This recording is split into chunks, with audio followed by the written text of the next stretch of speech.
Doctor Anand, ಹೇಗಿದ್ದೀಯಪ್ಪ? ಚೆನ್ನಾಗಿದ್ದೀನಿ uncle. ಸೂರ್ಯ ಒಳಗಿದ್ದಾನೆ. ಯಾಕೆ tension ಆಗಿದ್ಯಾ? ಏನಾದ್ರು ಪ್ರಾಬ್ಲಮ್ಮಾ? ಏನಿಲ್ಲ ಅಂಕಲ್, ಮತ್ತೆ ಸಿಗ್ತೀನಿ. ಅಲ್ಲ, ಓ ಪಾಪ ಡಾಕ್ಟರ್ ಆನಂದ್ ಕೂತ್ಕೋ.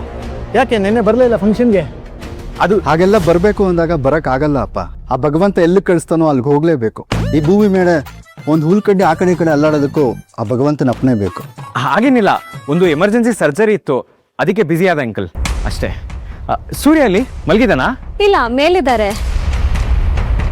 ಏನಾಯ್ತು? ಏನಾದ್ರೂ ಪ್ರಾಬ್ಲಮ್ಮಾ? ಏನಿಲ್ಲ, ಜಸ್ಟ್ ಅವನ್ನ ಮೀಟ್ ಮಾಡಕ್ ಬಂದೆ ಅಷ್ಟೇ. ನಿಮ್ಮನ್ನ ನೋಡಿದ್ರೆ ಯಾಕೋ ಗಾಬರಿ ಆಗ್ತಿದೆ. ಬನ್ನಿ. ಇಲ್ಲ, ನೀವು ರಿಲ್ಯಾಕ್ಸ್ ಮಾಡಿ, ನಾನೇ ನೋಡ್ತೀನಿ. ಸರಿ, ನೀವು ಹೋಗಿರಿ, ನಾನು ಕಾಫಿ ತಗೊಂಡ್ ಬರ್ತೀನಿ. ರೀ, ಆನಂದಣ್ಣ ಬಂದಿದ್ದಾರೆ.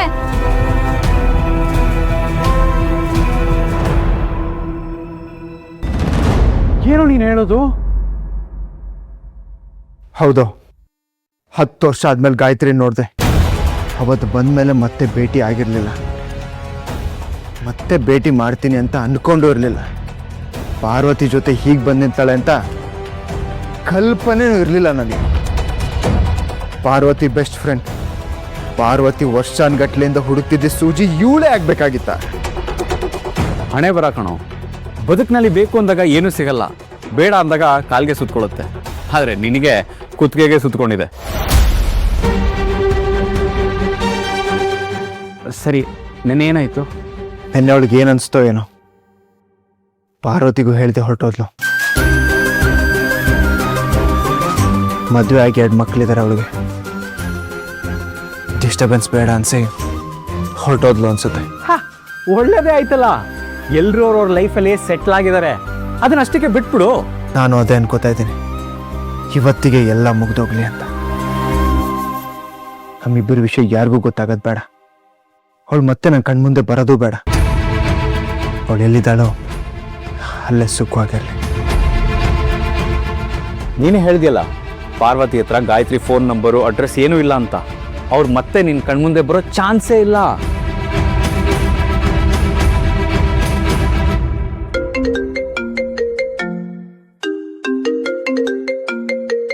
ಹಲೋ, ನಿನ್ನೆ ರಾತ್ರಿ ಫೋನ್ ಮಾಡಿ ಗಾಯತ್ರಿ ಅಡ್ರೆಸ್ ಬಗ್ಗೆ ವಿಚಾರಿಸಿದ್ಯಲ್ಲ, ಸಿಕ್ತಾ? ಹಾ, ಅವಳು ಹೇಳಿರೋ ಸ್ಟೀಲ್ ಪ್ಲಾಂಟ್ ಕ್ವಾರ್ಟರ್ಸ್ ಅಡ್ರೆಸ್ ಸಿಕ್ಕಿದೆ. ಕಳ್ಸಿದ್ಯಾ?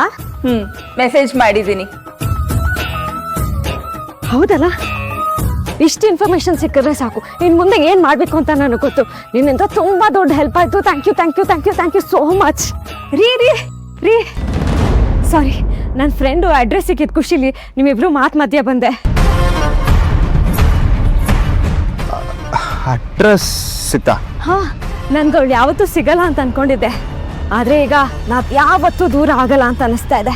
ನಿನ್ನೆ ರಾತ್ರಿ ಇದ್ರ ಬಗ್ಗೆ ಯೋಚನೆ ಮಾಡ್ಕೊಂಡು ನನಗೆ ನಿದ್ದೆನೇ ಬರಲಿಲ್ಲ. ಆದ್ರೆ ಬೆಳಗಾಗೋಷ್ಟರಲ್ಲಿ ಪ್ರಾಬ್ಲಮ್ ಸಾಲ್ವ್. ಅವಳು ಸಿಗೋ ದಾರಿನೂ ಸಿಕ್ತು. ಅವಳು ಎಲ್ಲಿರೋದು? ಅವ್ರ ಹಸ್ಬೆಂಡ್ ಮಂಗಳೂರು ಸ್ಟೀಲ್ ಫ್ಯಾಕ್ಟ್ರಿಲಿ ಕೆಲಸ ಮಾಡೋದಂತೆ. ಅಲ್ಲೇ ಪಕ್ಕ ಕ್ವಾರ್ಟರ್ಸ್ ಅಲ್ಲಿ ಇದಾರಂತೆ. ನಾನು ಒಂದ್ಸಲ ಮಂಗಳೂರಿಗೆ ಹೋಗ್ಬಿಟ್ಟು ಬರೋಣ ಅಂತ ಅನ್ಕೊಂಡಿದ್ದೀರಿ.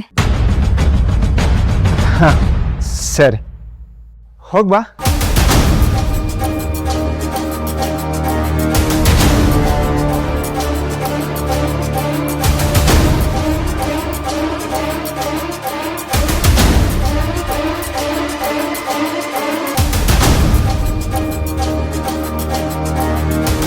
ಏನೋ ನೀನು, ಅವ್ರು ಎಲ್ಲಿಗೆ ಹೋಗ್ಬಾರ್ದು ಅಲ್ಲಿಗೆ ಹೋಗೋಕೆ ನೀನೇ ಪರ್ಮಿಷನ್ ಕೊಡ್ತೀಯಾ? ತಲೆ ಕಟ್ಟಿದೆ ನಿಂಗೆ. ಅವಳು ನನ್ನ ಹತ್ರ ನಾನು ಹೋಗಿ ಬರಲ್ಲ ಅಂತ ಪರ್ಮಿಷನ್ ಕೇಳಿದ್ದಲ್ಲ, ಹೋಗಿ ಬರ್ತೀನಿ ಅಂತ ನಂಗೆ ಹೇಳಿತ್ತು.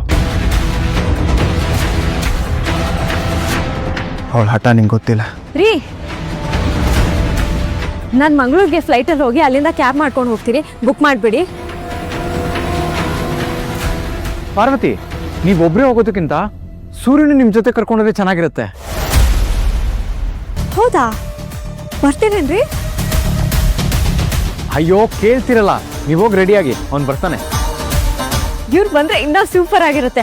ರೀ, ಬೇಗ ಬೇಗ ರೆಡಿ ಆಗಿಬಿಡಿ. ನೀವು ಲೇಟ್ ಮಾಡಬೇಡಿ. ನಾವು ಇವತ್ತೇ ಹೋಗಿ ರೀಚ್ ಆಗಬೇಕು. ಫ್ಲೈಟ್ ಟಿಕೆಟ್ಸ್ ಬುಕ್ ಮಾಡಿಬಿಡಿ. ನಿಮ್ಮ ಬಟ್ಟೆಗಳನ್ನ ನಾನು ಪ್ಯಾಕ್ ಮಾಡ್ತೀನಿ. ಹಾಂ,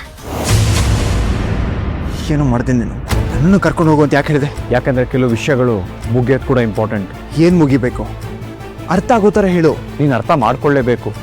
ಅವರಿಬ್ರು ಹಳೆ ಫ್ರೆಂಡ್ಶಿಪ್ಪು ಮತ್ತೆ ಶುರುವಾಗೋ ಹೊತ್ತಿನಲ್ಲಿ ನಿಮ್ಮಿಬ್ರು ಎಕ್ಸ್ ರಿಲೇಷನ್ಶಿಪ್ಪು ಮುಗಿಯೋದು ಅಷ್ಟೇ ಮುಖ್ಯ. ಅದಕ್ಕೊಂದು ಫುಲ್ ಸ್ಟಾಪ್ ಇಡಲಿಲ್ಲ ಅಂದರೆ ಮುಂದೆ ಯಾವತ್ತಾದರೂ ಒಂದಿನ ಅದು ಮತ್ತೆ ಕಾಂಪ್ಲಿಕೇಟ್ ಆಗ್ಬೋದು. ಸೊ ನೀನಲ್ಲಿ ಹೋಗಿ ಅದನ್ನು ಕಂಪ್ಲೀಟಾಗಿ ಮುಗಿಸ್ಕೊಂಬರೋದು ನನ್ನ ದೃಷ್ಟಿಯಲ್ಲಿ ಇಂಪಾರ್ಟೆಂಟ್.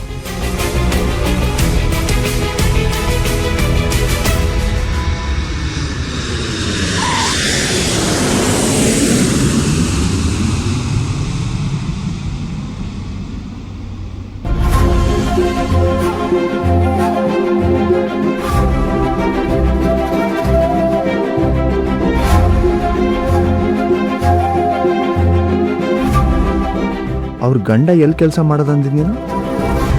ಅದೇ ಮಂಗಳೂರು ಸ್ಟೀಲ್ ಪ್ಲಾಂಟು. ಹೇಳಿದ್ದೆ ಅಲ್ಲ, ಇವಾಗ ನೆನಪಾಯ್ತು.